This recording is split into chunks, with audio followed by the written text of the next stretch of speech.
if you are new to the Record Club, we're going to be spending the next half an hour talking to the Ezra Collective all about the album and then putting forward some of your questions about the album for them to answer. So if there is anything that you would like to know about the new record, whether it's about a certain song, maybe it's a particular lyric that you enjoyed, or even the artwork, you can drop us a question in the comment section below, and I'm going to be asking a selection of them in the second half of our chat.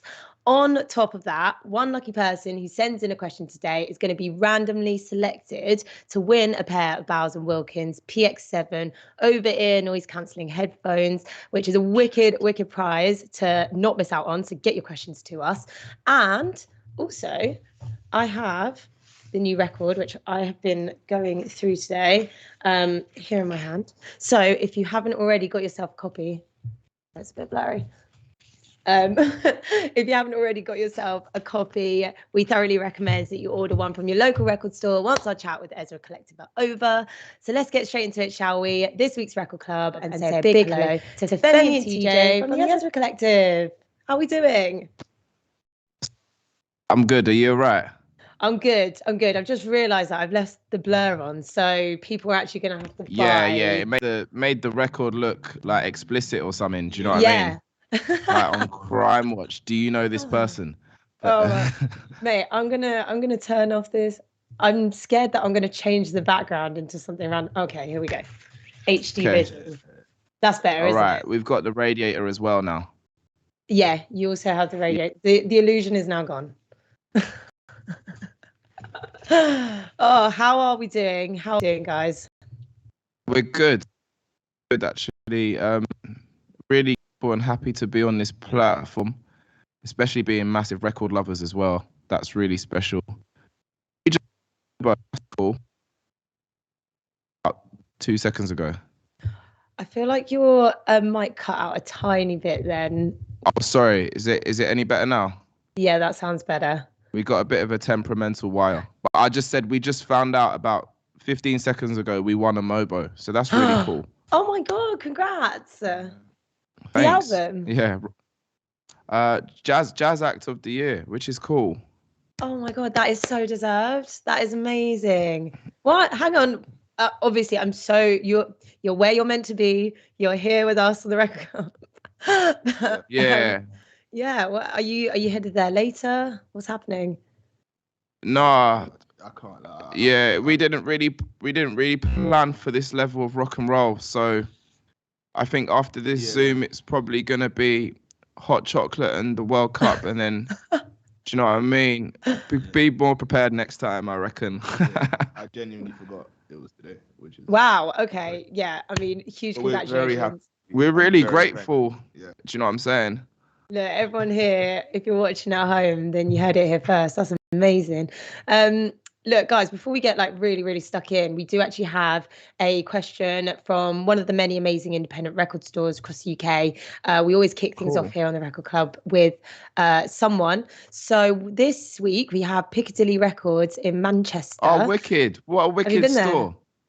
Yeah, man. We go to every record store. Every time we're in a different area, we go to a different store. So yeah, that's a beautiful shop. Yeah, I've been to Manchester like once, but I've not actually been round properly. So I'm going to have to visit under your guys' recommendation. But they've said, wicked. We are loving the record and the deluxe vinyl version is a thing of beauty. I hope that's what I've got. It is beautiful. The record is beautiful. What was the inspiration for the cover? And do you actually jam like that in the room? Are there particular objects dotted around the room that also tell the story of the record? Yeah, that's a wicked question. So the inspiration for the album cover was there's a Thelonious Monk record called Underground, which is like him in a bunker. And that we kind of saw that as like a COVID bunker, which is how we made the record. So it was like our lockdown space away from the world. And some of the items that mean a lot to us in it. Okay, if you point to the top right. This one? Yeah, that is my bass drum skin from Gorillaz, the other band I'm in, which is cool. I'm trying to think on the back of the drum kit is a towel. That's an Arsenal Football Club towel. Yeah, that red towel. Oh, sorry about that. Yeah, Arsenal means a lot to us. There's all the different records we've made over the years dotted around. T-shirts from record clubs, Fela Kuti memorabilia, because TJ and I go to church. There's all sorts of things. So it's like Ezra, our life spread into a bedroom. Who's done all the writing on the wall? I wrote that. That's a track list actually. I just wrote the track list on the wall. Just in case you forget. Oh my god, amazing. Oh yeah, as well. So yeah. So that's it really. It is Ezra Collective in a bedroom. Oh my god, that is amazing. Whereabouts is this room? It's in a studio in South East London, because all of us living in London means that our bedrooms are far too small to fit 5 people in, because we don't really do space in London. Do you know what I mean? So it's not real. If it were real, we'd all be sat on each other's laps. But I'm hoping one day we can make that bedroom somewhere else and everyone can come and visit it and jam with us in it. That was the other thing. We were actually playing our instruments in the bedroom. So we did play lots of music in that room. Did you can't record in a room like this though, surely? No, you can't. I guess you just jam, don't you? Sound terrible. Yeah, you just enjoy yourself. Just enjoy yourself. All right. Well, obviously, huge shout out to everyone at Piccadilly Records. Thank you for your question. Yeah, I feel like everything's in like hyper HD. So now everyone who's got this record is gonna be like looking for all the little memorabilia and stuff that you have in here. Guys, I have to say, obviously, firstly, congratulations on the MOBO. But this album has been doing incredible numbers. I mean, it's your first top 40, obviously your second album, so that's like insane. 24, is that right? Number 24? Oh no, I can't hear you at all now. Oh yeah. Yeah. I think it was something like that. Something like that. Yeah. That's insane. And then 3 on the record store chart. I've got number 5. Correct me if I'm wrong. 5 on the vinyl albums chart. Obviously, we've mentioned that the physical copy is important to you. It's very important to us as well. And yeah, number 9 on the physical albums chart. Listen, I actually statistics, so it's a real pleasure to be. It's just so amazing for music. I heard I know that obviously this is like the follow-up album to a debut, and notoriously they say that the second album's the hard one. I know that this experience has been really different for you, the second album. Obviously, in the notes, again, you guys at home, you're going to have to get a copy for yourself. But you've written in places this was affected by COVID. Like this was written a long time ago. Some of the songs actually came out a long time ago as well. For you, from your perspective, how has it been different to the first album? Yeah, I think the first album was great, but again, being a very, very, very independent band, we genuinely had 2 days to record that first album. Yeah. So it was like we did the best that we could with what we had, and I think with this next album, there was a little bit more time. Everyone had a little bit more time during COVID, pretty much, or a lot of people had a lot more time, and we were one of those people. So we had a bit more time to just think and relax and be in a place where we could put as much into the music on that side of things. So I think that's how the approach was a little bit different. There was no rushing, there was no quick, and I think we were able to take people on a real like nice, slow but beautiful journey throughout the whole album. I don't know. I think I'm quite happy with how it came across.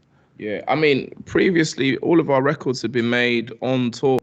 It's like, all right, cool, we've got 4 days off. 2 of those days you can, do your laundry. The other 2 days we'll go to the studio and make an album. Whereas this one, there was no tour. We were at home for such a long time.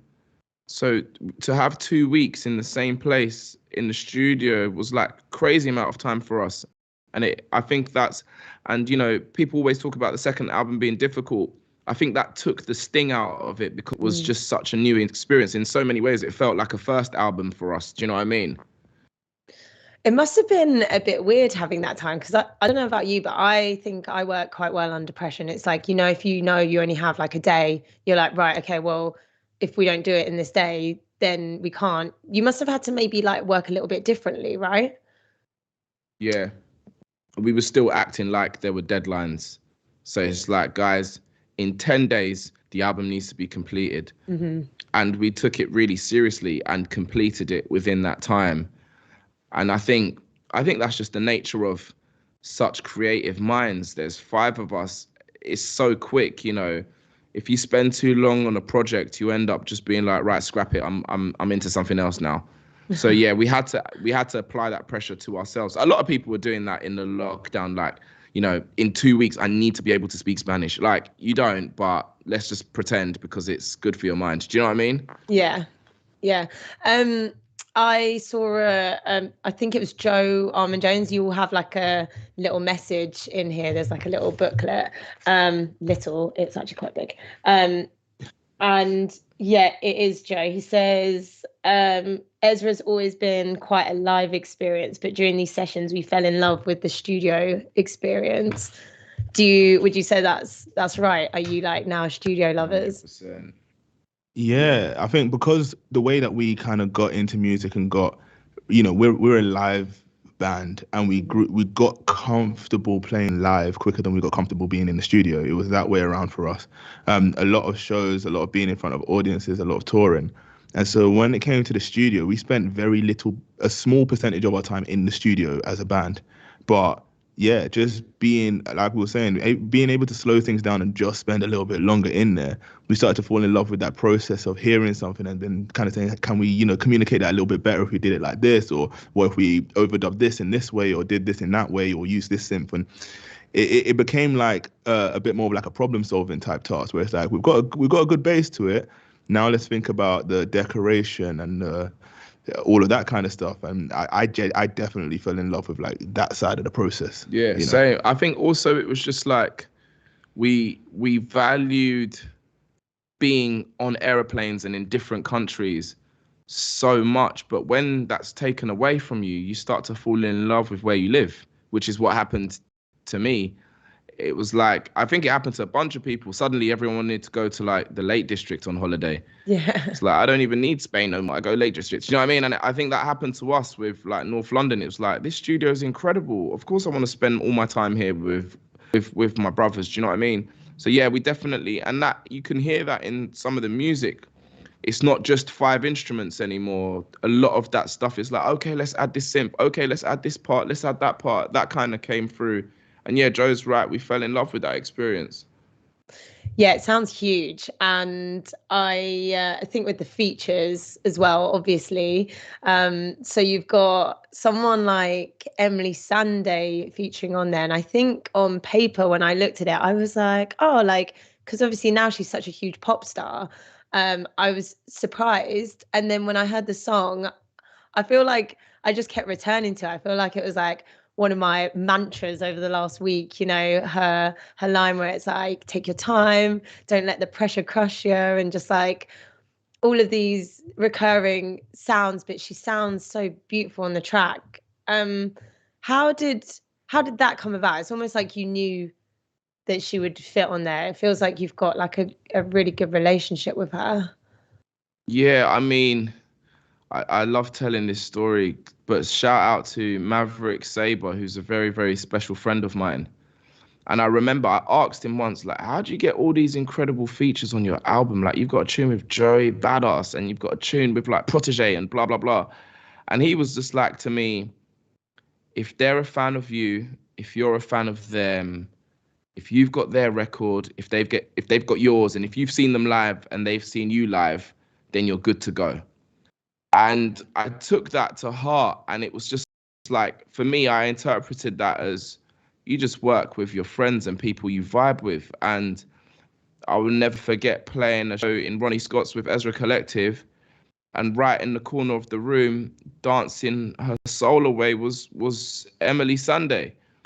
And it was crazy because it's like, I'm a mad Emily Sandé fan. Like, that moment when she did that track with Pro Green, it changed everything for us. So it's like, do you know what I mean? So, you know, we made friends after that night. Like, yo, it's so cool. You're into us. We like your music. And before you know it, a dialogue happens on your Instagram. And then one day, a beautiful melody comes out of TJ's guitar. And you're thinking, I don't know if this song's finished. I think it needs vocals. Who's a beautiful vocalist that likes our music, has been to our gig, dances to Ezra Collective and stuff? Oh, Emily. You know, you call her up. What are you saying? You in North London? She's like, yeah, I can be. And then she sang the song. You know, and I think when with our way of collaborating, we don't really like giving any parameters. So it's just like, yo, this is the song. Do your thing. Even if you don't like the song, do your thing. You can even cut half the song out. Just do your thing. And we just kind of let her enjoy the music, and she just started singing this melody. And I remember like being in the control room with TJ being like, oh snap, do you know what I mean? Like, I believe it. And then a beautiful song came of it. And yeah, I'm really proud of that song, and I love that you like it. Do you know what I'm saying? Yeah, it's amazing. I feel like you you get a whole different side to her. It fits so well. It doesn't change your sound, not that it would, but do you know what I mean? It's like, it just fits so well, especially when I was just looking at the track list and I was like, that's insane. Koji as well, someone who always puts a massive smile on my face. It's the first track that I think we got for radio as well, so I've already been able to spin that on air, which is amazing.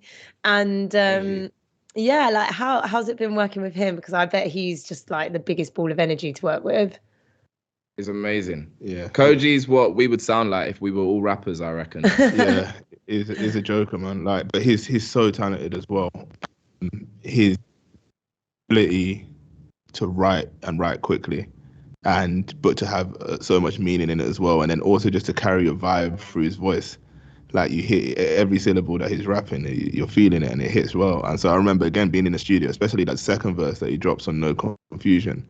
It was one of those unanimous, like, whoa, ooh, yeah, that's nice, like unanimously. And yeah, it's been nice having him on the video shoot as well and stuff. Like, he's just a talented dude. Yeah, we had a running joke because I wrote and worked on 2 of his previous records, and I always would say like, yo, Koji, you know, I've helped you write 4 songs now, so you kind of owe Ezra Collective 4 tracks. And then, so now we've got 3 more to go until we're even. But the first one was very good. So I'm very proud of that song.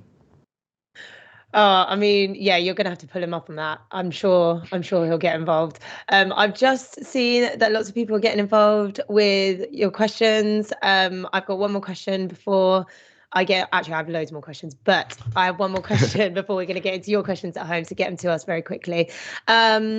Let's see. So I was listening to an interview that you were talking about meeting. Oh, what can we say here? Because I actually do have so many questions about this.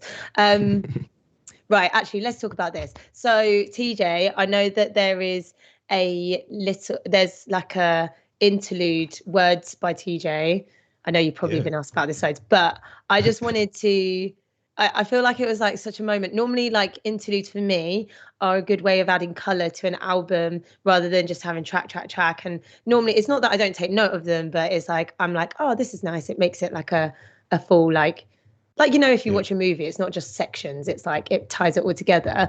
But this song really made me really emotional. Like, the woman that you're talking to about, what was it? It stopped her in her tracks because she'd had a really bad week or something. Yeah, can you tell us a little bit more about that?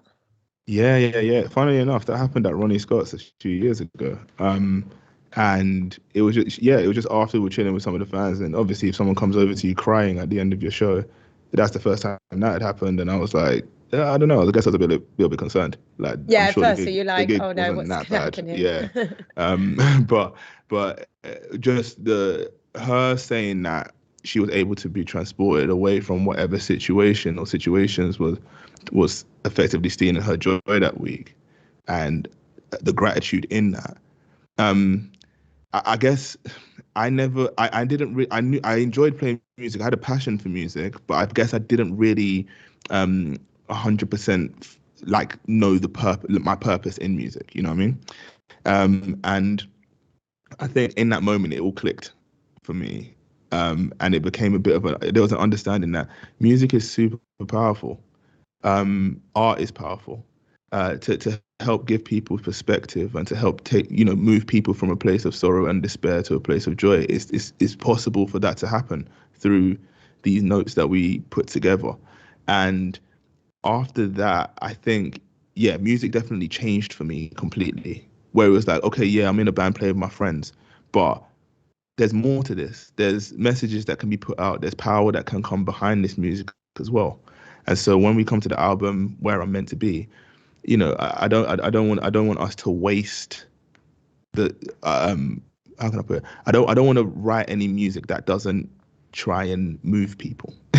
You know what I mean? And Where I'm Meant to Be is just an addition to that, where the message that's coming through really and truly is, hey, don't just look at the destination as where you're meant to be. Like, take time and enjoy the journey. And again, if that can move people to a place of ambitious content, then that's what we'll do. Yeah, man. How did you leave it with that woman? I probably said something like thank you and gave her a hug, and then awkwardly walked somewhere else. But on reflection, it was an amazing conversation. See you at the next one. Yeah, exactly. Please buy a t-shirt. Get a t-shirt and socks though. Yeah. Oh, well, yeah, I hope, I guess she'll definitely come to the next one, because if it's moving her that much. Right, okay, we've got questions. Hello to Stephen on the Record Club's Facebook page, who says, love you guys. Who else would you like to collaborate with in the future? That's a brilliant question that we get asked frequently. It changes all the time, but I love what Floating Points did with Pharoah Saunders, in that's his jazz hero. He got a record with him, and then sadly he passed away, but Floating Points has that forever. And I just think about some of the jazz heroes of ours that are still alive, whether it's Sonny Rollins or Roy Haynes or the Sun Ra Orchestra are still alive, and people like that would be special. But then also, you can't ignore what D'Angelo and Erykah Badu do for me, and I would love to make some music with them. And then obviously Skepta, innit? I'm from North London. So I hope that gives a bit of a broad spectrum of anyone that makes beautiful music is on the list. Yeah. Skep, if you're listening. Exactly. Yes. Luke on the Record Club's Facebook page says, defo my album of the year and an amazing gig in Leeds a couple of weeks ago. Have you any suggestions about what I should do with the jigsaw piece that came with the album? Luke, mate. So that the album was split up into 100 jigsaw pieces. And I think the first 100 people to buy the album got one piece of the jigsaw. I got one piece. Everyone in the band got one piece. Luke, frame that and treasure it and keep it, because you're just one of 100. And Luke, if things go south, maybe in some time, it might be worth something. You can sell it on Discogs and that could be the pension. But I don't think that's going to happen for you, Luke. So just keep it and treasure it. Pass it on to your kids, mate. And that's another thing, because some people came up to me on that promo run and they were like, yo, I have a jigsaw piece. And that was my moment to say, you're a real one. You're one of the 100. Yeah. There's only 100 of us. Well, 95, because the band got one each. Do you know what I mean? And you made it into the club. So well yeah, just feel special, and there's not much you can do with one jigsaw piece. Yeah. I love that it doesn't come with any explanation either. No, it was just like a clever idea that we had, and then my mum likes jigsaw puzzles. That's where it came from. Yeah. So I really puzzles. hope that no one's thrown it away by accident. That's probably happened to at least 20%. Yeah. So Luke, you're actually one of maybe 60. Yeah. Do you know what I mean? Even more exclusive. Congrats. Luke, congrats. Hello to Johan on the Record Club's Facebook page, who says, where did the inspiration for Never the Same Again come from? It's a beautiful song and moves you in a slightly different direction, but really opens up so many avenues for you, in my opinion. Been a fan for years now. Wow. Yeah, that's an amazing question. And Never the Same Again, that was Joe wrote that. It's an amazing song. And the way I interpret it is like when you have those melodies at the start just overlapping over one another, and they're kind of coming in at different times and in different places, and it's beautiful, but it's chaotic at the same time. And for me, like, I don't know, like, if I don't know if this is right, but the way I interpret that is sometimes things are a little bit chaotic, but there's still some beauty to find in it. Like that's when I'm playing that song, that's kind of like the place that I go to in that. And then there's just an absolutely filthy drop halfway through, which is just fun to play. I really enjoy playing that one live. And I think in the connection to like Where I'm Meant to Be, that's one of those songs that every single time we play it, it will be different because there's so many weaving parts. It's never the same twice ever. And that's a lot like what life is like. There's never two same days in your life. And that's part of, so where you're meant to be, sometimes it's like, I wish I was there yesterday kind of thing. But sometimes you just have to be like, where I'm meant to be is the right place because yesterday will never be replicated. So let's make tomorrow better. Do you know what I mean? Mm-hmm. All right. Thank you so much for your questions, guys. I have one more. So I know that obviously we have the musical features on the record, but I know that also Steve McQueen is a huge, huge part of the record. And I know, is he the pinpoint of where the name of the album came from? Is that correct? Yeah, it was really sparked from a conversation with him over breakfast where he was talking against imposter syndrome. He was letting us know you're meant to be here right now. Your ancestors have fought for you to be here. And he really sparked. It was after a conversation with Steve that it was like, time to write another album. The inspiration's there, let's go. It was also at Steve's party that we saw Emily Sandé dancing hard. It was him that threw that party. He's a huge part of this album. Yeah, he's a huge. I was going to say that is massive. Yeah. I spent the day with him today, and it was just so beautiful. To every time he speaks, it's like he speaks life into you. You just want to record every second of what he's saying. He's so deep, man. And yeah, that's how the album began. Oh, that is so wicked. Right, that is actually all we have time for today. Guys, thank you so much for joining us on the Record Club. Of course, we've loved having Femi and TJ from Ezra Collective. Make sure to treat yourself a copy. Let's get this out. Unblurred version, uncensored. Make sure to treat yourself to a physical copy of Where I'm Meant to Be now that this episode's over by picking up one from your local record store. Support your local. I'm also excited to announce that this week's winner of the Bowers & Wilkins Wireless Headphones Prize is Luke Turnbull on the Record Club's Facebook page. Make sure to follow the Record Club's follow the Record Club socials, and we'll slide into those DMs and get those headphones to you. Thank you so much for joining us, sending in your questions. Our next guest is going to be announced on the Record Club's social media very soon, so make sure you're following us. Plus, all previous episodes are available to watch back on our YouTube channel. Thank you very much, and big love, Ezra Collective. Thank you. Thank you. Peace. Thanks for having us. Peace.